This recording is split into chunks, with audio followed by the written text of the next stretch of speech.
Horty Kim here. It's March 2nd, 2008. And we've been enjoying a day with Peta Hudson in our permaculture course.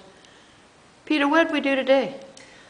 Okay, well, just a little quick roundup, I guess. We started off with doing a bit of a recap.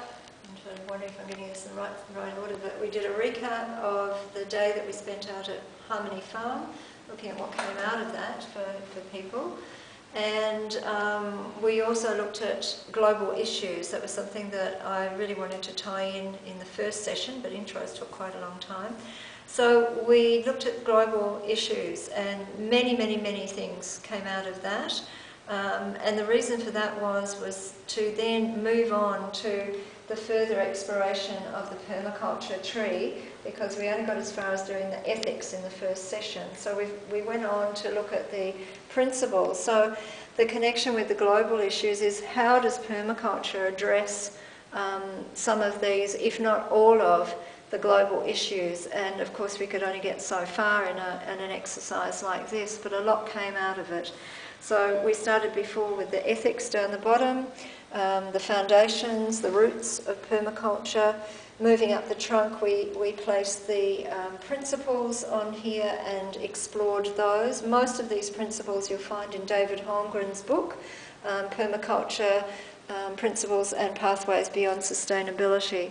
And we explored those and what we felt they meant, and then we went on to, so this is bringing into being what is drawn up through the roots. So then we went on to look at the branches, the further defining of the principles, and what they were the methods. How do we actually get these principles out into the world? How do we get them into our lives? What are the actual practical kind of things that we do? So these are all of these cards here. People broke up into groups and we all explored that. To take the process the next step further, we swapped the principles and we looked at the fruits. What would be the outcomes of us putting these things into practice? So they could be on a global level or a local level. So the fruits are the outcomes of these actions that we could take. So a lot of very interesting exploring came out of that. And then we had a brief look at basin sector maps, and there are a lot of great maps that were looked at and discussed to a certain extent, and we'll go on with that next week. Had a quick look at the wiki site and what that was all about, so that people could get in there and start using it in whichever way they wanted to. So I think that's probably about it. Well, thanks, Peta. Thanks for a great day. Okay, thank you.